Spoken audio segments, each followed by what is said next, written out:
Imagine a dance so powerful it seizes your body, forcing you to move until exhaustion and death. This isn't a legend, it happened. In the summer of 1518, Strasbourg, a city in the Holy Roman Empire, was already suffering famine, disease, and religious fear haunted daily life. The people were worn down, living in constant anxiety, believing God's wrath could strike at any moment. Into this tense world, the dancing plague arrived, without warning, with the silent steps of a single woman. Strasbourg's magnificent cathedral and bustling markets masked a city gripped by superstition and fear. People believed in saints, demons, miracles, and curses, beliefs that would shape their response to the bizarre events about to unfold. The dancing plague of 1518 isn't just a historical oddity, it's a disturbing look at how collective belief and psychological stress can create deadly phenomena. This was no festival gone wrong, it was a crisis that pushed hundreds to their limits.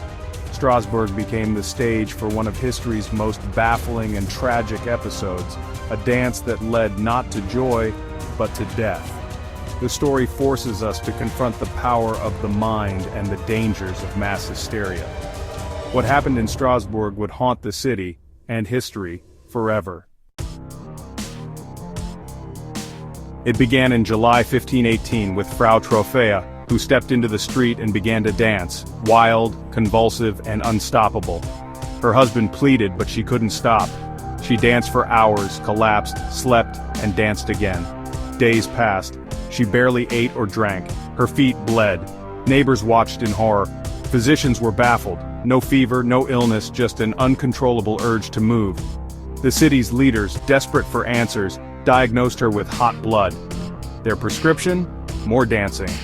They cleared a space in the grain market, hoping the fever would burn out if she danced enough. But making her a public spectacle only amplified the crisis. Her suffering became a city-wide event, a magnet for fear and fascination. Soon others joined her, their bodies succumbing to the same mysterious compulsion. The authorities' misguided intervention turned a private tragedy into a public epidemic. The city's anxiety and superstition fueled the spread. What started with one woman would soon engulf hundreds. Strasbourg was about to lose control. Within a week the dancing spread, first a handful, then dozens, then hundreds. Public squares became scenes of chaos, bodies jerking, faces twisted in pain, feet bloodied. The city was paralyzed by fear as the number of dancers soared to over 400. Exhaustion, dehydration, and starvation took their toll. People collapsed, some dying where they stood. Contemporary accounts describe up to 15 deaths a day at the height of the plague. The authorities' hot blood theory had failed. The crisis was spiraling out of control. The city's leaders and physicians watched helplessly as Strasbourg became a nightmare of ceaseless motion and death. The dance was no longer a curiosity, it was a public catastrophe. Desperate, the authorities abandoned medicine for faith. The city's only hope now lay in the hands of the divine. Strasbourg's ordeal was far from over. The search for a cure would take a dramatic turn. The city council, realizing their mistake, reversed course. No more music, no more dancing. The plague, they now believed, was a punishment from God or a curse from a saint. All secular dancing and music were banned. The focus shifted to penance and prayer.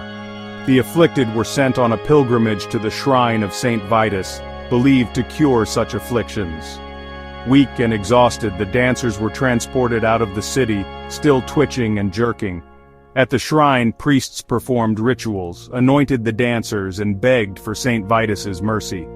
Miraculously, many began to recover, perhaps from the power of suggestion or simply relief from the city's hysteria.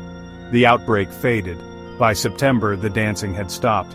Strasbourg was left traumatized, its people bewildered. The crisis was over, but the mystery remained. What had truly caused the dancing plague? The city had survived, but the questions lingered.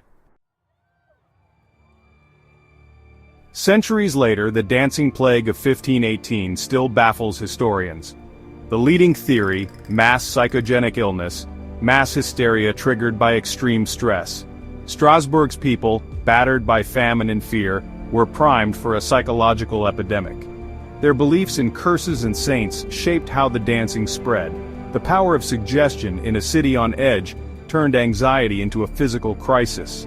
Another theory blames ergot poisoning, moldy rye causing spasms and hallucinations. But ergotism rarely produces coordinated, prolonged dancing. Victims are usually too sick to move. Most experts now agree. Mass hysteria, not poison, best explains the outbreak. The mind's power over the body, amplified by fear and belief, created a deadly spectacle. The true cause may never be fully known, but the lessons remain. Strasbourg's plague was the deadliest but not unique. Medieval Europe saw many dancing manias, often during times of crisis. In 1021, a group in Kolbik, Germany, danced wildly in a churchyard, cursed to dance for a year. In 1278, 200 people danced on a bridge in Germany until it collapsed. These outbreaks were often linked to religious or supernatural beliefs, curses, possession, or the bite of a tarantula in Italy's Tarantism. Dancing became a way to express collective distress shaped by cultural fears. These manias followed a pattern, hardship, belief, and a dramatic public release of tension. Strasbourg's tragedy was part of a larger phenomenon, societies turning inner turmoil into outward spectacle. The power of belief, fear, and suggestion shaped these epidemics. The dancing plagues reveal how culture and crisis can unleash forces beyond reason. The dancing plague of 1518 is a chilling reminder of the mind's mysteries. It blurs the line between body and belief, showing how fear and faith can become deadly. Modern theories, mass hysteria, ergot poisoning, offer explanations, but a shadow of mystery remains.